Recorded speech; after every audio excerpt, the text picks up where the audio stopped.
And we're live. Good afternoon, ladies and gentlemen. We're back. This is episode 3 of No Two Ways. My name's Ibrahim. My name's Matt. Let's make it happen. And the ball is rolling. We've got a few episodes under the belt now. And we're getting... Start this again. I don't like that intro. What? No way. This is now... Once we hit record, it's going, man. Let's go. Tell me why you didn't like it. I just did something weird. No, come on, man. Tell me why you didn't like it. Oh, it's mad. You just start thinking about... we were talking about how we weren't nervous anymore. And as soon as you said, record, it's because he's got control. He's got control of when we start. Is it because I didn't give you a heads up? Yeah, heads up would be nice. From now on, I will count you down. Okay, thanks, mate.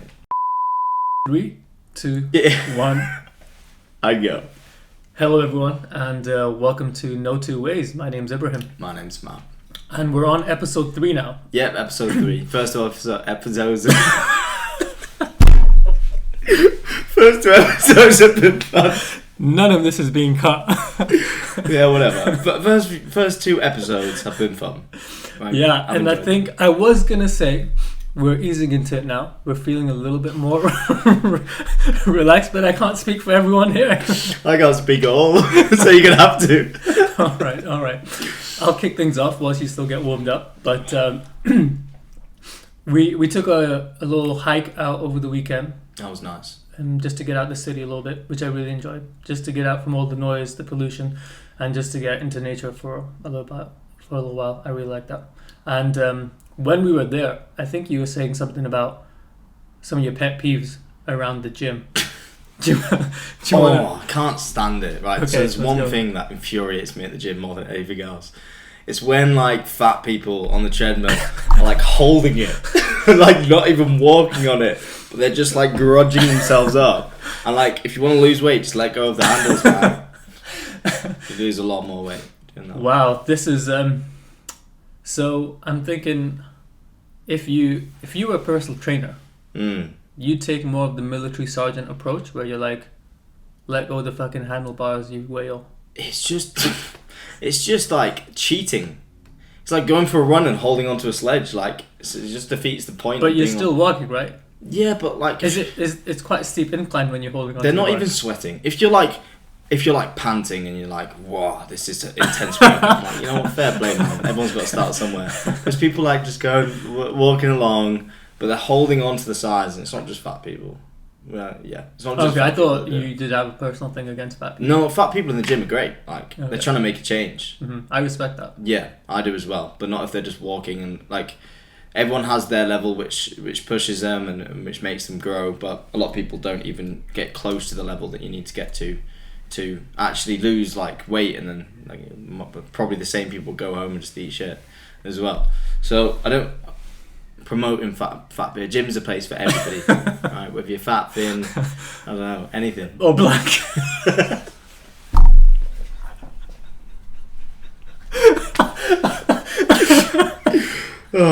Anyway, gym's a place for everybody.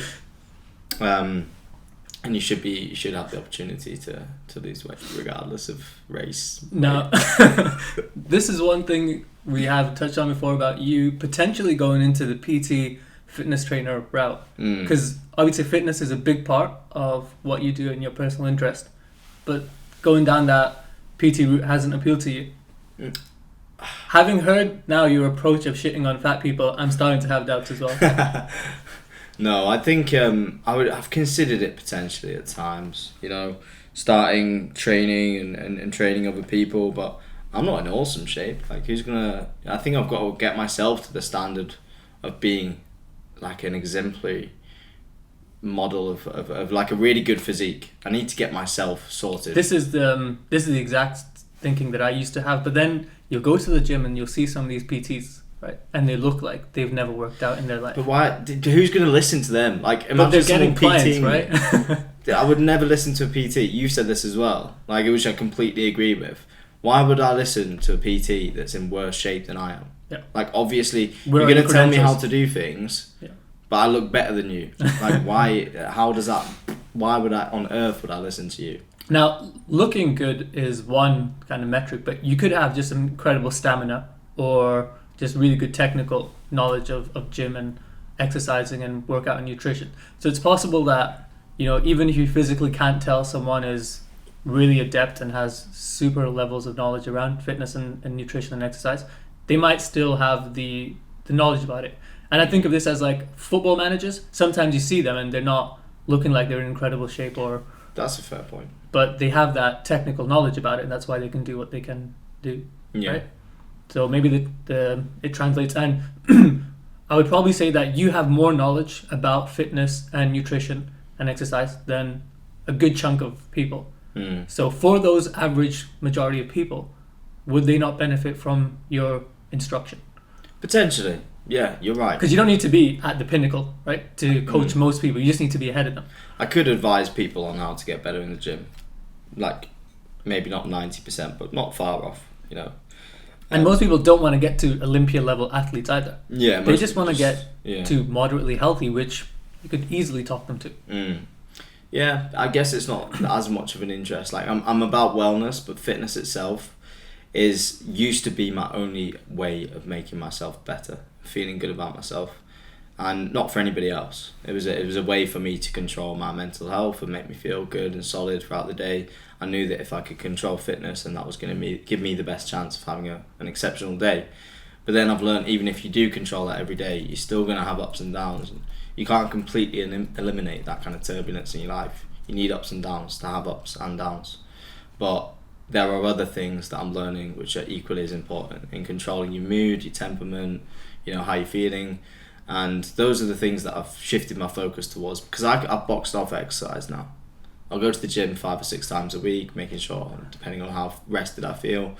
It's the other things that I want to explore now. Because it's diminishing returns, right? Once you've got exercise and workouts nailed down, you get not as much benefit from continuing to go. So what other things are you trying to explore now? Well, this isn't kind of meditation or any form of that. But one thing I've focused on recently is my breathing. So at work, I don't know any science behind this, but I take a deep breath every maybe 2 hours.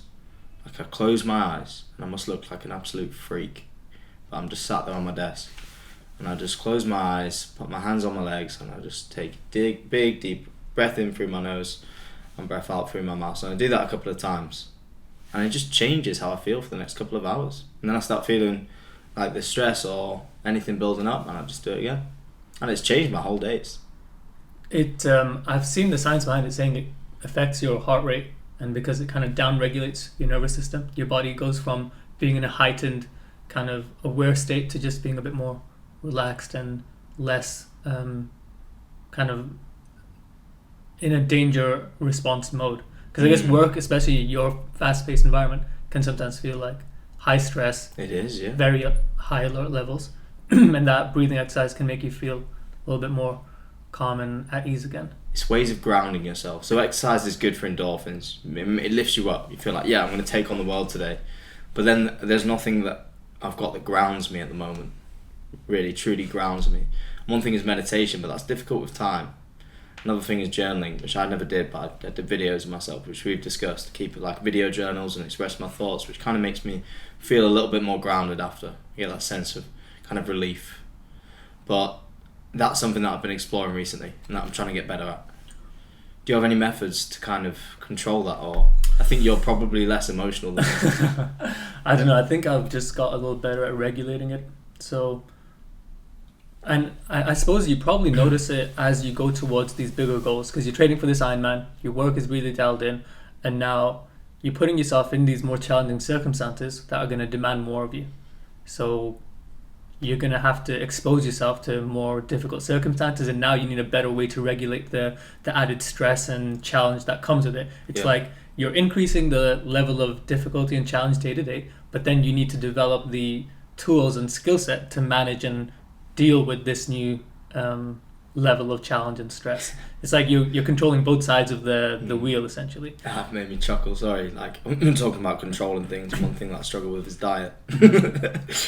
Like, I can do all the exercise I want, but at the end of the day, if you don't eat well, you don't give yourself, the body, the right fuel. And we were laughing because I put on weight since I started training for this Ironman. That's wild. Which is a miracle, borderline miracle. I went from Started at 91, and then I went down to 89, and then back up to 91, and then back down to 89 over a 4 Do you think we can track your weight with your mood along those weeks? Potentially, yeah. Because when you crumble, you just stuff your face. But I've not had the thing that was really puzzling me was that I didn't crumble. Okay. So I might have indulged at times, but not like overindulged. So no more than the usual amount of cupcakes. yeah, just a smidge of frosting. That's it. I think the relationship that we have with food is really interesting because it reveals so much about the one that I do is that one is an enigma. No one really knows what's going on there. But it's like so the obesity epidemic and people being unhealthy, that's like a widespread issue. And a lot of it stems from the relationship people have with food. So food is usually somewhere you go to get comfort and you're like, I've had a bad day or I don't feel so good. Let me snack. Let me eat something tasty that's going to get me this dopamine. And the thing I'm finding really tricky is to kind of distance myself from this easy access relationship to food whenever I'm maybe a little bit tired, stressed, or just like even bored. I'm like, maybe I'll just go eat something. I'll get that little hit or that dopamine release and that'll keep me ticking over. Because it's so ubiquitous, you can just like go out at any point and buy something tasty, ultra processed to eat and get you that hit. So separating yourself out from thinking, no, I should sit with this feeling of hunger, of boredom, of tiredness or whatever, and not drown it out with food is a really difficult thing to do because it's so ingrained in modern life, I think. So that relationship is it's tricky. That's what I'm kind of working on at the moment. It's moderation as well. It's so tricky to master moderating these foods that are designed to taste amazing and feel amazing in our mouth. They've been with the process and developments in technology that have enabled us to create these products that are just fantastic, like a jammy dodger. Like, wow, you know, like this is a completely alien thing. If you gave a jammy dodger to a caveman, you would think it was a gift from God, right? It's because it's like it's like engineered to hit all your biological receptors in the right way. Scientists will do texture tests. They'll do flavor tests. They'll do how it feels in your mouth. I know that's similar to texture, but just how it feels when you chew it, like the crunch, the taste, everything. They will do tests on. And I'm salivating right now. Yeah, and then they're competing with other people that are doing the same thing for different products. That's true. And then they'll set out a product that doesn't do too well. And we've just channeled into this elite line of just crazy sensations. Very indulgent, very addictive foods. Yeah. No, it's tricky. I love them. They are tricky to shape though. But I think that for me it's 0 or I will eat the whole pack of things. I know, that's it, right? I can't understand people who are like, I'll buy a pack and I'll just have one. Yeah. So the girl I'm seeing at the moment, I actually bought her some like the pretzels, the salted pretzels that are in like a bag. Okay. I'll give you one. Just one. I bought them for her and she had one. And I was like, and then she just left them and they were just staring at me. I was like, oh God, just have one. And then I just ate the whole thing. I bought them for her. There's about 4 left. They're just sat in my room. And I was just like, I can't stop. They're just staring at me and like, there were salted caramel pretzels, like salt, crunchy, sweet. It just hits on all the right taste receptors in your brain, where it's like, I'm getting all the right levels of dopamine right now. Yeah. It's super addictive. Then let's talk about the crash as well. I'll never forget when we went out to that cafe. We went to Popeyes. Oh, that was the worst, man. That was the worst. It was great, but it was a nice burger. Because it was after a squash game, right? Yeah. And we hit this drive-through on the way back, and it was feeling kind of good at the time. I wasn't even blown away by it. If I'm honest. I think I was like, oh, this is fine. Nice. This is convenient. It's quick. And afterwards, immediately, I think within 10 minutes, my body was like, what have you done here? Yeah. My body was like, this is not good. I have to. I did a tactical spew. Tactical spew after Popeyes. That is brilliant. I didn't go that far, but I felt low. How long did it take you to recover? Man, like a good 4 or 5 hours of just feeling no way. like 5 hours to recover from a Popeyes. I felt so sluggish for so long. Did I'm you go pretty to work sluggish after? bloke anyway. And then this Popeyes is just the cherry on top. That's funny, man. I didn't go to work after, no. I don't think I had work that day. So I remember a few days ago, we were having this conversation about, I don't remember what the topic was, but I brought up this idea that lying is a sign of weakness, right? And I remember this. You were like, what if you lied to the police? Yeah. Right? And I was like, that's a good point. That's a very commonplace, realistic scenario about if you killed someone and the police came to you, they're like, did you kill this person? This is our conversations that we wanted to share and with so I had been losing sleep over this. I was like, this logically doesn't add up here. Because in my mind, I've got this thesis that lying is a sign of weakness, and I'm pretty sure it's universally applicable. So I had to do some real mental gymnastics to figure out why it doesn't apply to that scenario you gave. And I figured it out. You ready? If you're in a situation where the police are asking you, did you kill someone? And you have to lie to them, you've already fucked up. No, that's not true. I've got an immediate counter argument for that. Okay. What if somebody rapes your child and then you kill them and then you lie to the police about killing them? Okay.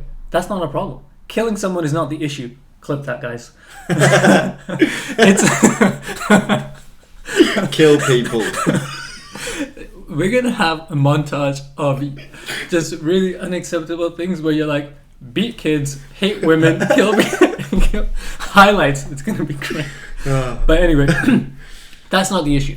The issue is you did a poor enough job that the police suspected you in the first place. Okay, so if you're going to kill people, be careful about. Yeah, be fastidious, be really thorough so that if it gets to the point where you're lying to the police, you've already fucked up. Okay. Right? So the point still stands. If you're having to lie, it means you fucked up somewhere along the way because you didn't think through things properly enough. Not in every All right, situation. give me a scenario. So say you were unfortunate enough to be tracked down by the top detective in the United Kingdom. You'd covered your tracks in every way possible. Well, you haven't then. Well, you thought that you had. So you think you should do more preparation. Okay. With enough prep, right, you should not be in that situation. Okay, I'm thinking.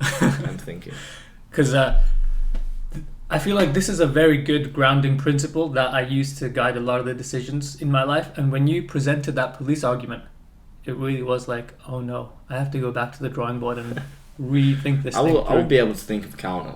I don't where think so, it's acceptable to lie. What about white lies to make people feel better? I'm 100% against that. Okay, so I agree 9 times out of 10. Right. So I agree that if someone's put on weight, like one of my friends from home in Kent, he got pretty large, and I said, mate, you're fat.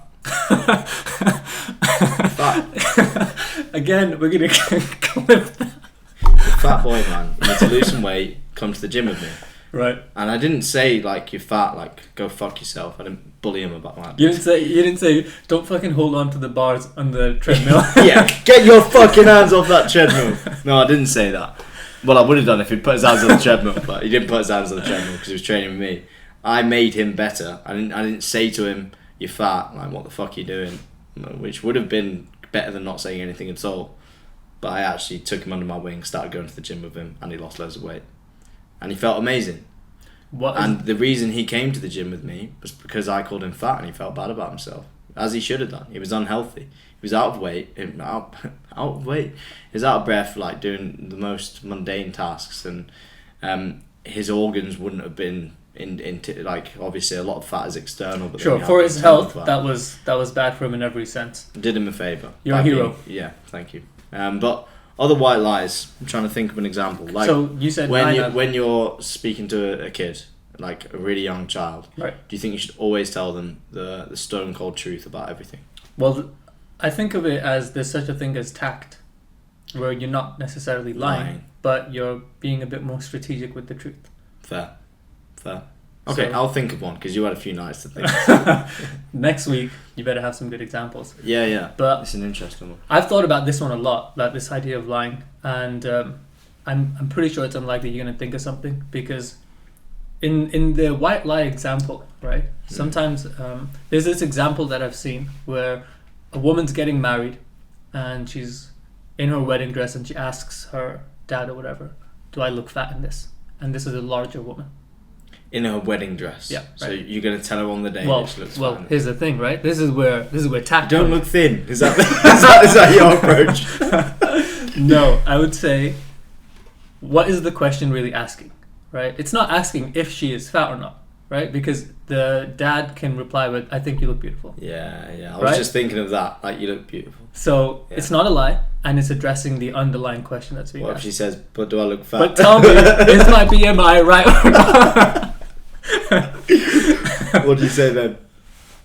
If she's pressing the issue, then you'll probably be like, if you're happy at this weight, then I'm happy also. It's a very political answer. But the point is, like, lying is, I have this aversion to it now, so that when I do lie, I almost catch myself. It feels like, oh my god, wait, why did I do that? And sometimes it's out of habit as well, just because telling the truth is exhausting, because you have to actually it's less think, exhausting than lying. No, mate, I'm telling you, because sometimes people will ask you, how are you doing, or what's up? And you're like, oh, nothing, I'm fine. Because you don't want to go into the details of what's happening, because it's a lot of effort to explain the truth to someone rather than just dismiss them. And so sometimes I'll catch myself in that and think, wait a minute, I don't actually think that. I had the example of this the other day, where I was at this chiropractor, and the guy's looking me over, doing this his assessment, and at the end of it, I'm not really feeling convinced by what he's told me, right? I feel like everything he said I kind of already knew, and the assessment he was doing didn't reveal anything new either. So at the end of it, he was like, well, shall we book in? And I said to him, buddy, I'm not really convinced by what you've told me here. Now, in most cases, I could have just lied. I could have been like, oh, let me think about it. Maybe I'll get back to you. But I was like, no, I'm going to tell him the truth, which is, I don't think this approach is working for me. And that's why I won't be coming back again. He's like, fair enough. All right, then.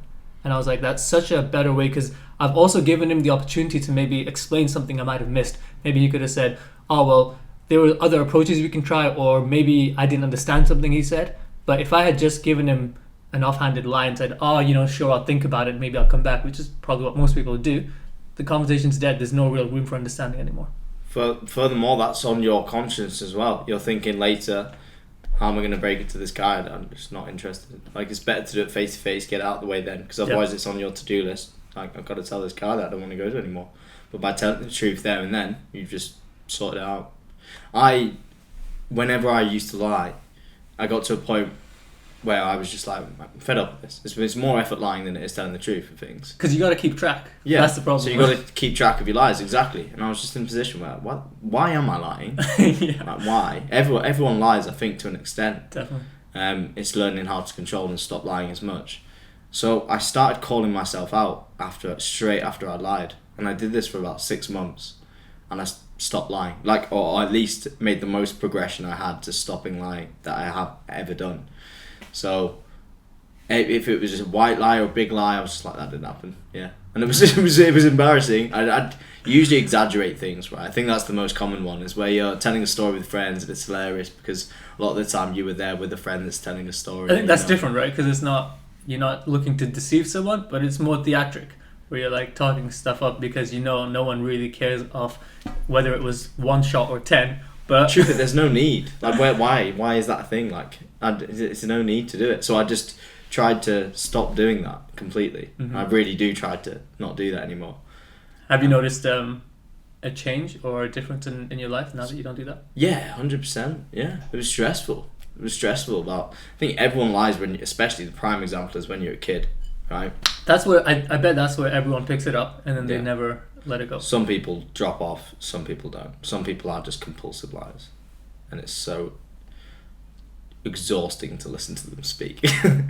Like, when you know someone for a certain length of time, give them the benefit of the doubt, maybe 2 or 3 times, you think, wow, this guy has had some crazy experiences, and then you start thinking, okay, that's just not true, and then you just don't believe anything that they say, and you realise that everything's lying. Have you met anyone like that?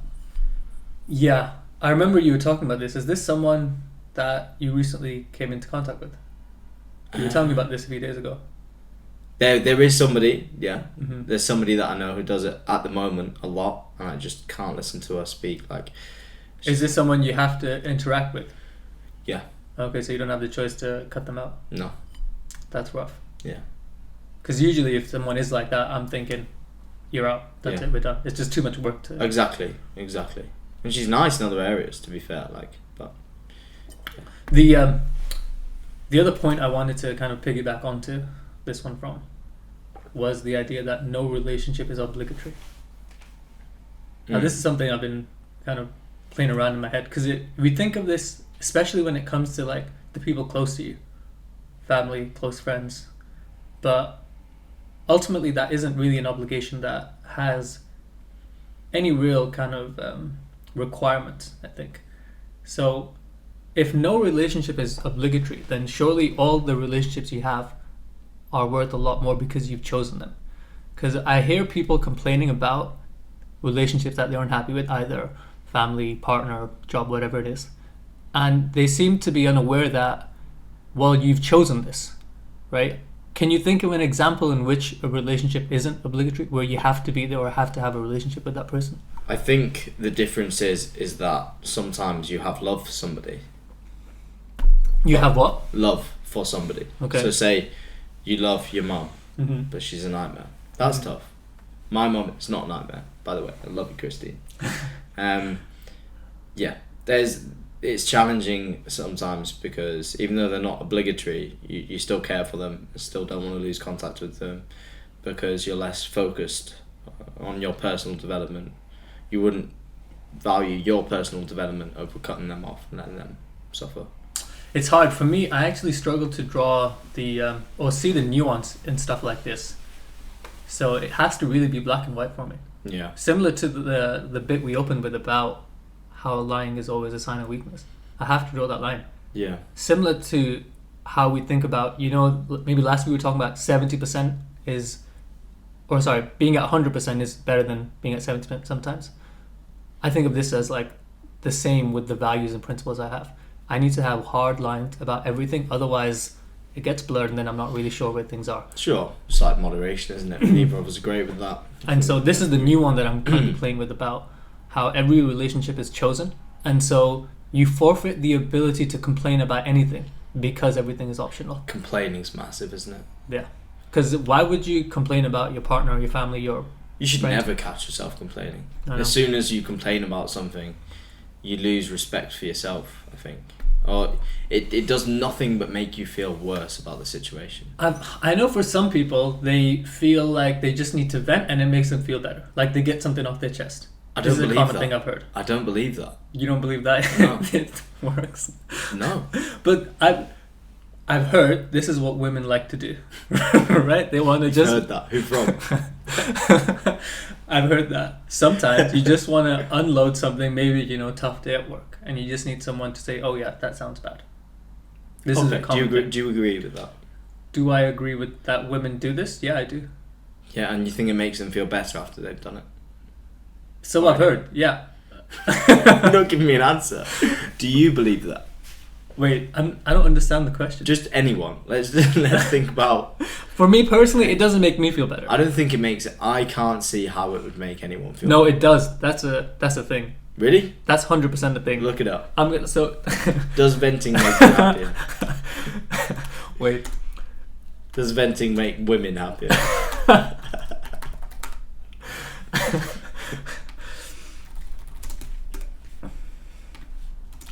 This is the kind of empirical research that people tune into the pod for.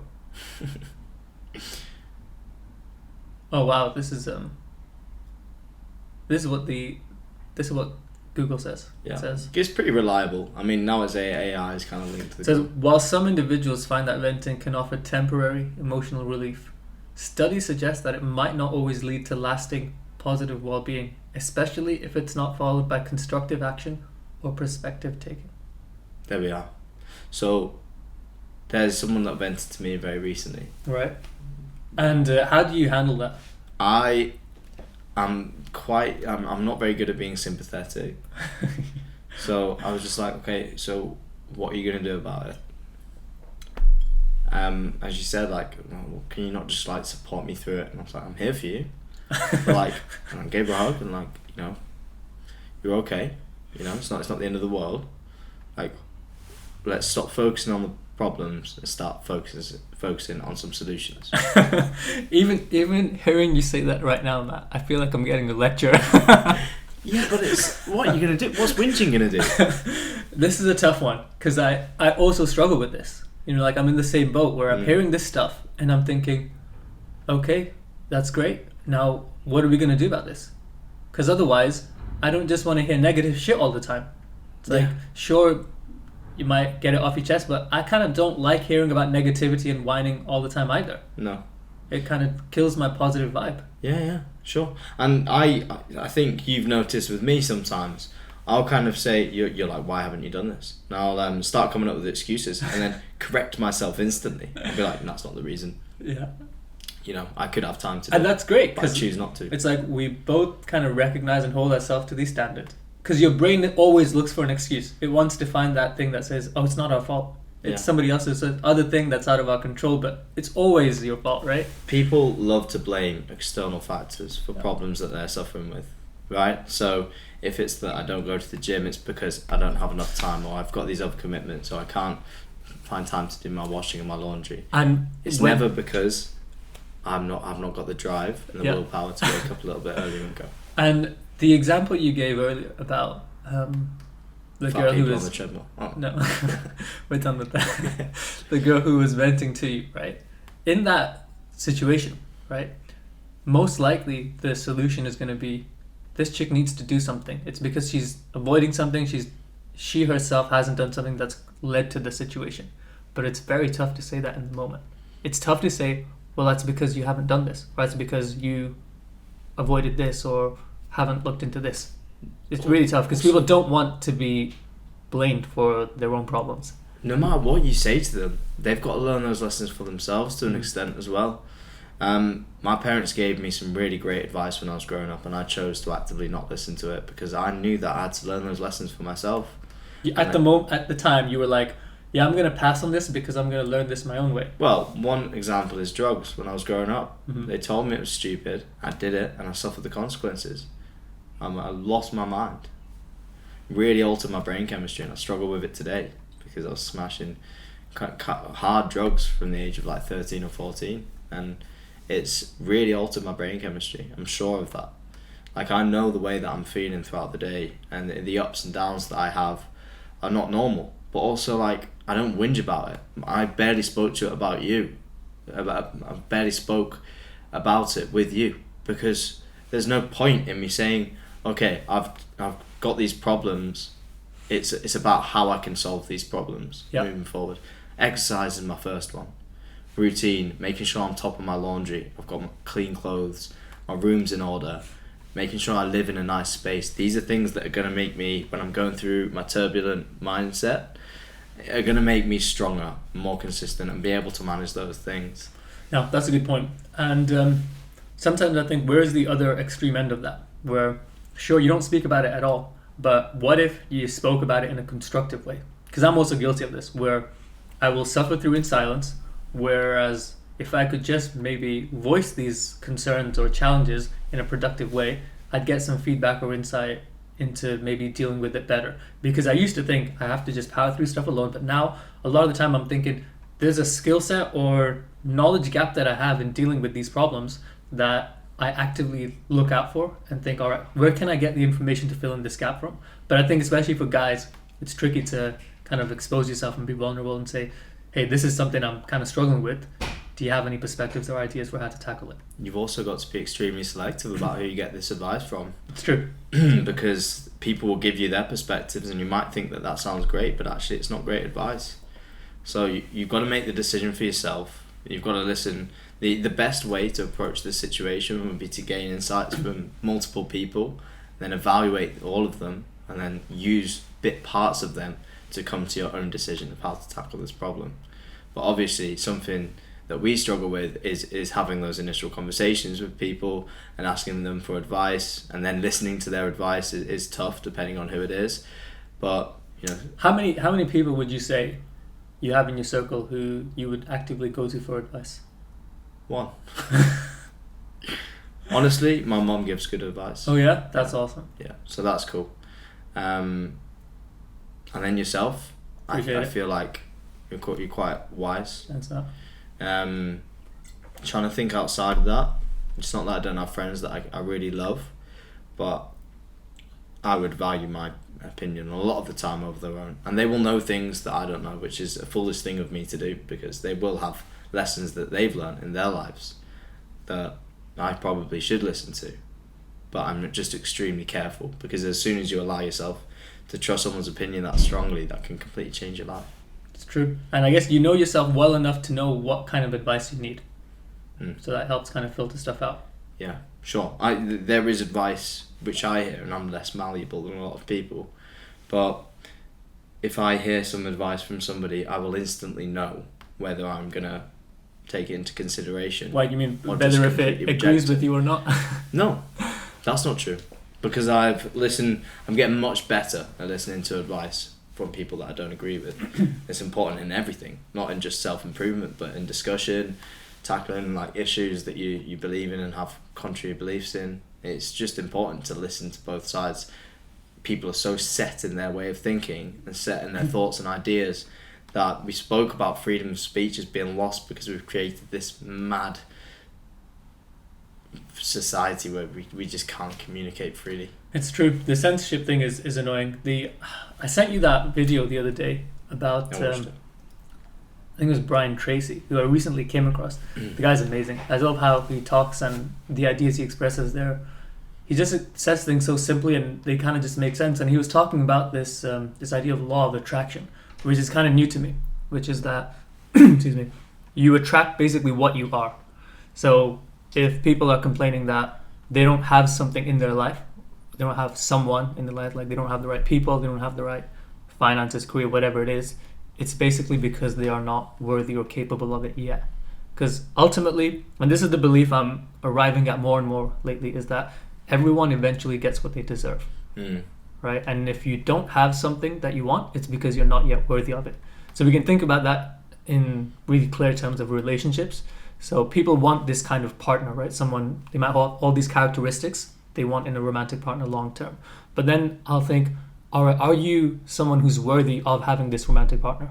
Sure. Because if you were, then you'd have it already. Sure. It's both ways. It's completely both ways. Like I know we have a lot of views on both genders and kind of like their strengths and weaknesses, but this is completely both ways. What do you mean? You'll get men expecting women to do everything for them and fit in this traditional role when they're bums and they don't offer anything to the table. They don't provide that rock that traditionally masculinity offers. Yeah. Of being supportive and level-headed. And then the other way, you'll get women who are expecting this man to financially provide for them, but they have no sense of self. Like they're completely lost. They're not in good shape. They wouldn't, They're not nurturing. Yeah, they're not nurturing, caring, and the things that a man who's accomplished that amount would look for in a woman is exactly the things that they're missing, yet they expect those things. Yeah, and it's allowed me to reframe a lot of the expectations I used to have, because I used to get frustrated sometimes or indignant about not being where I wanted to be, not having the things I wanted. And now I've reframed it and thought, all right, if I want those things, I have to become the kind of person who is worthy of them, and then I'll have them. And so I'll translate that to across the different aspects of life. So in relationships, I'll think, what kind of a person do I want to attract? And then how do I become someone who is worthy of that person? Do I need to become patient? Well, how do I do that? I gotta have real temperance and level-headedness most of the time. I should become compassionate and kind. All these qualities that I look for and expect, I should first develop them in myself, and then it's fair for me to expect them in someone. Which is hard. It's work. And as if we don't work enough already, Like, everything's work. Going to the gym's work. Doing your laundry's work. Work is work. And then we've got to find time to grow and develop outside of that, which is usually one of the best forms of that is reading, which is the last thing that you want to do 9 times out of 10 when you come back from a long day at work is read a book. It's true. It depends. I think initially it was tough for me as well to do the reading, but now I've got so much out of it that feedback loop has been rewired so often that I now recognize every time I read, I can take away something interesting that has a direct positive impact in my life. Sure. So now it takes a while because the dopamine hit on distractions on social media, Netflix, whatever, is so strong that to get away from that takes a long time for your brain to rewire. Yeah. But eventually it does work. And this idea of putting in the time for growth, I've really doubled down on it over the past few years and doing it deliberately. And it's kind of, the approach I've taken is kind of reverse engineering it towards my goals. So I've got this place that I want to get to, and I think of who is the person I need to become in order to achieve these goals. Like whether they're career, relationship, social, whatever fitness goals I've got, I'll think, what does Ibrahim look like when he has all of these things? Because I might have these aspirations of running a successful business, but at the moment my current skill set is below that. Otherwise I'd already be running it. So then I'll think, all right, what are the skill sets I need to deliberately work on developing so that I can become the person for whom achieving those goals is inevitable. Just to touch back on something that you said that you were rewiring, and since I've met you, you were pretty against instant gratification and trying to remove that from your life in terms of TikTok, Instagram, social media in general, even Netflix. What's your journey been like with removing instant gratification from your life? Really tough. It's taken a long time. There's I think that the trap I fell into was thinking I'm going to go from instant gratification, like social media, TikTok, or you just like binge watching garbage, even snacking on food or unhealthy stuff, and I'll just go super healthy the next day. That was my approach. I was like, I'll just flip a switch, and all of a sudden, I'm going to turn into this hyper efficient, productive, healthy individual. Doesn't work like that. Your brain resists every kind of change that is unexpected or isn't going to give you the dopamine. If tomorrow I was like, oh, I'm going to stop eating snacks and unhealthy food, my brain's like, why are we not doing this anymore? We used to love snacking. We got to go back to that immediately. This is life or death right now. So the approach I did was basically start to cut things out, and then there's this intermediary period where you're doing nothing, where you're just sitting with the deficit and saying, I got to be comfortable with not doing anything before I start adding in the healthy things. And that middle period is really tricky because you have to be bored, you have to be a little bit uncomfortable and restless. And once you can be calm and zen within that middle ground, you can start adding in all these productive habits again. That was the approach. And that took it's not even done yet. It's still like a work in progress, but I've been doing it actively for 3-4 years now. See, I've tried to remove everything before, and I know exactly the zone that you're talking about. I was doing everything that I needed to do and trying to be productive. Like anything that I put off doing, that's it. How I instantly filled the time there. Sat there, I was like, what do I do? I've got no phone, I've got no laptop. Yeah. What the fuck am I doing? I'm just sat here in my desk, and I'm like, what am I doing? So I actually hadn't built the desk. So step one was to build the desk that I just had in the corner in my room. I knew it was going to make me more productive, but I put it off doing it because I didn't have time. Actually, I had loads of time. I was just watching Netflix and scrolling on TikTok. So I know exactly that zone that you're talking about, and I hadn't been able to get past that just yet. I'd slowly introduced Netflix and Instagram, and it was because I felt like it was my only kind of sense of joy, true. Netflix was your only source of joy. Yeah, like. I had other senses of joy, don't get me wrong, I have some great friends, but with the work as well and the busy schedule and going to the gym, it might be a couple of weeks before I really go out and have a great time with my mates. So in that time, it's like, what am I going to do? And that was tough. I get it. You touched on a point there about not having enough time, right? I don't know, did you put it in parentheses? I did. Yeah. Because this is one thing, I also I'm on alert whenever anyone says it. Because I fundamentally don't believe in someone not having enough time. Sure. I think it's always a matter of priorities or not being efficient enough with what you've got. Because the scale is so massive, I think of, where you can have someone who's, let's say, a bum laying on his couch all day doing nothing. And then the opposite end of that scale is maybe a hyper efficient, productive businessman, billionaire who can set up a company in a day and it's worth $10 billion. And so the range is so massive there, you might think these people are two different species with how different their effectiveness and time management is. But they have the exact same hardware, same organs, brains, muscles, tissue. And yet one person can have such a big impact on the world and in the direction that you want to go that it feels like it's incomprehensible. And so I'll think, where am I on this scale? Right? And every time I try and come up with the excuse of not having enough time, I'll think, how can I get closer to that further end of the scale? Where are the areas I can make more gains in efficiency? What are the wastes of time that I'm basically allowing myself to get away with? Sure.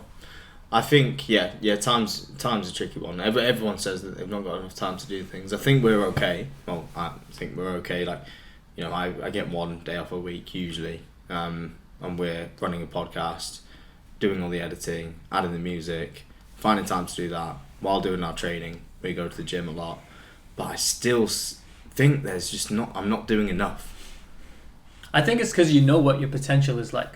Yeah, but that I didn't know what my potential was. It's not a process. I didn't if I could see myself now compared to 5 or 6 years ago when I was having one of the toughest times of my life, I thought my potential was, I didn't even know what my potential was. I wasn't even thinking about potential. I was just thinking about how to get through the day. And it's a process. Getting to where I am now, where I think I'm not doing enough, even though I'm running a podcast, editing the videos, doing well at work, working overtime, 6 days a week, going to the gym, eating well, prepping meals, all of that, and I still want to do more. Before, if I could go to the gym, it was a great day. You think it's weird how you keep raising the bar? Yeah, it's exciting. Yeah, because now it's you tiring, think, but maybe in 5 years you'll think similarly. You'll be like, back then all I could do was a podcast, go to the gym, work, and eat healthy. Right? Well, what about if you have children? That's true. That's a big one. Like, you got to raise a child. Any of your free time where you want to do nice things with them and be a great dad or be a great mum, you've now got to do everything that you're doing as well as looking after a child, which is an insane job. I know. It's harder than anything that we've done so far. So like, I'm a few years older, and I'll think back to when I was in my 20s or like mid-20s or so, and I used to think I was working hard. I used to think I was efficient, and each year I'll realize I have so much more I could do better. And one of the things I've learned over the years is I'm always leaving more in the tank. If at any point I tell myself now, oh, that's it, I'm maxed out, I'll know it's not true. It's just a coping mechanism because I haven't thought enough about how I can change things around or strategically enough about what I'm doing. Because every year I'll realize, oh wait, I can actually do this better. I'll do this differently. And now my work output and efficiency and productivity is like 10 times higher than a few years ago. You got to get the foundations to the T. Yeah. That's where you start, right? Sleep, diet, exercise. That's it. That's the holy trinity. Once you nail that, you can basically go to wherever. Yeah, so it sounds so simple. 3 things that you've got to change. If you get on top of those 3 things as a foundation, the building blocks, your life's going to change if you haven't already. This would be a good episode for us to do about, because it's something we're both really into, like physical health and the kind of the main pillars of it, like exercise, diet, and rest. Because we both really into these things, and the way we do it is like pretty extreme. We're like really dialed in and hyper optimized. So I bet people would value listening to some of the lessons we've learned along the way. Sure. I think once you've managed to master, for me it started with exercise. I don't know about you. Like when I was a kid, I wasn't focused on my well-being. And no, you weren't like I've got to go for a run this morning. And if you are a kid that does that, you're awesome. Yeah. Like you're so far ahead of the curve, and if you manage to keep that going, you're going to be 5 years I don't think wellness ahead. was a concept when I was a kid. No, but self-care and looking after yourself was, right? I don't know, man. It was fucking around was the main concept. Yeah, but that's just kids. But then some kids are more conscious of it. Like nowadays, I think so. Even before, man, like people so? knew what it took to be healthy. Okay. Like they knew that going for a run was good for you. Sure. So it's less of a focus, but there were still people that were aware of it, even children. And those kids that will look after themselves. And you know, if I could step back and do it, I'd try and have more of a balance. I wouldn't change anything because I had a great childhood in general, even despite what we spoke about with the abuse of some pretty intense substances. I wouldn't change anything because it's taught me a lot. It's brought me to where I am today. But yeah. No, that's cool. This idea of balance is something we come back to a lot, and I know it's always touted that you should have balance, but I'm finding more and more that balance isn't really something I want to strive for. I think to be exceptional at anything requires seasons of imbalance, right? It's controversial now to say that, right? Yeah. Because it's all one thing that we've not broken out of. Sorry to cut you off. Is balance. It's having things in moderation. Everyone says it's good for you if you have a bit of it, but actually with how addictive things are now, I think people don't have as addictive a personality as you and I do. So like your friend, she can have a pretzel or two and be fine. Whereas we both know ourselves enough to know what happens when that first pretzel hits your mouth. Yeah, it's like the floodgates are open. I need to finish every single pretzel within arm's reach, right? I'm like, I can't have another one. And then my hands just float to the bag and I know. It just pops in my mouth. But so the advice is almost like destructive to people like us, where they say have balance. Enjoy a pretzel every now and then. No, it's not possible. Yeah. Because I know how my mind works, and it's just a fiend when you give it even a morsel of dopamine or indulgence. It wants the whole bag. 100%. So rather than trying to to kind of limit that and kind of suppress it and try and have balance. Instead, what I'm trying to do is redirect it. Is to say, all right, I've got this insatiable urge, this energy, and instead of trying to always be suppressing it and contain it, I'm just going to direct it towards my bigger goals. I'm going to get addictive. I'm going to get unbalanced in these maybe more worthwhile goals like my career, my relationships, or the things that I have a vision for in the future. Yeah, if you remove balance, the problem with balance is that it's so hard to stay balanced for a prolonged period of time. For people like us. Well, I think for most people. Really? Like, most people seem to manage okay. Anyone who's obese, right, or overweight. We used to be the fattest nation in Europe. We're no longer the fattest nation. Is it 60% at the moment? Something ridiculous. Like, what it takes to be obese is not what you think. Like, if you're obese, you'd see someone and you'd think they're really fat rather than obese. Like, wait, what do you mean? Like, visually obese, to be obese. 64% in the UK. 64%, right? So 64% of the UK can't have a balance. I guess that's true. Right? I didn't think of it that That's way. just food. Think about alcohol. Think about cigarettes. Think about everything else. You're looking at maybe 90%, and this is where, it's a controversial thing to say where we're saying remove balance, but 64% of obese, what percentage of the population vapes? A lot, probably as well. There's another 70%. If you put them two together, we're nearly 100% of the UK. That's how the maths works on that one. Yeah, well, obviously in 60 or 70, but like obviously some people won't do both things, right? So, but if you're obese and vaping, that's a bad time.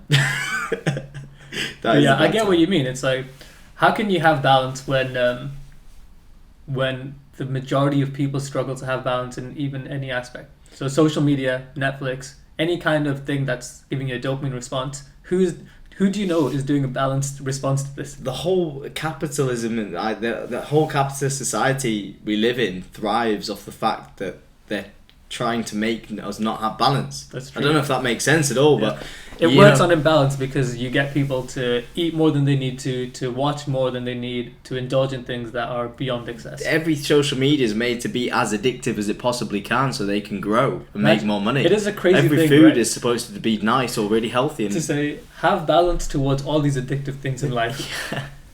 Yeah, that's basically it. That's impossible. Wow, this is almost a revelation for me. Same. I've not really... I haven't unpacked it like this, but it makes a lot of sense when you put it this way, where people are saying have balance, but give me an example or show me what balance looks like. Yeah. Who is having a balanced life today? There will be a tiny population of people that can do that, but one thing, Michael Phelps, a swimmer, he's won the most Olympic medals of any Olympian ever. No, he's cool. He never had a day off swimming. I know. Yeah. He swam every day. I think in his the training. video I saw was he swam. He would wake up and he would get in the pool every day for like 4 years. Yeah. No breaks. Yeah, Christmas Day and New Year's, and I was like, damn, because sometimes I'll be telling myself, I worked out 7 days in a row, I really should take a break. And I'll be like, wait a minute, I'm Michael Phelps. There's nothing different about him apart from his mindset. I know. That's it. And obviously he'll eat and sleep well, he won't drink alcohol, things like that. Think he has a balance? No. What does his life look like? It's pretty fucking good, eh? No. He doesn't. He's got like the most gold medals of any person ever. And there are people, I don't know, within different sectors that I think there's a strong correlation between the less balance that you have and how well you do. Can you do well without having a balance? Absolutely. Can you give me an example? Michael Phelps. No, that as in without having balance. Yeah. So you mean with having balance? Yeah, without balance. I can't think it. Well, yeah, so let's look at like Joe Rogan. He like smokes a spliff and does his podcast and he's doing pretty well. Like you would describe Joe Rogan as a picture of balance? Sure. I guess he looks fine. I don't know him well enough to know what his lifestyle looks like. Sure, but you'll see him having, this is just an example, but he'll have like a glass, I think I'll have like a glass of whiskey or a spliff on a podcast and things like that. And like if he's having, I guess, I don't know if he drinks actually, so I don't want to say that. I think I've seen it on his podcast. I might have done, but there's I think he eats carnivore only. Yeah, that doesn't sound surprise me. Yeah, that's true. And like he's got this weird training regime as well, where he's like kettlebells only every day, and he's juiced as fuck. Yeah, Jordan Peterson did the carnivore thing. Yeah, and he said like there was some serious physical illnesses that his wife or His daughter. his daughter Yeah. had, and they all just disappeared. I'm kind of So curious. I did it for bones that they took to every expert across the United States. Obviously, with that money, none of them could help it. He did the carnivore diet, and it all just switched off. I think it's dangerous in some ways, but I'm not a scientist. I've not tried it, so I can't really comment on it. But maybe that's just because it's been ingrained into my head that we need these nutrients from other food. Yeah, that's a good point. Yeah. Okay, I think we're going to call it there. It's been fun. Guys, tune in next week. We're going to do a big one on physical health. How's that sound? Sounds fun. All right. Take care. Bye-bye. Bye.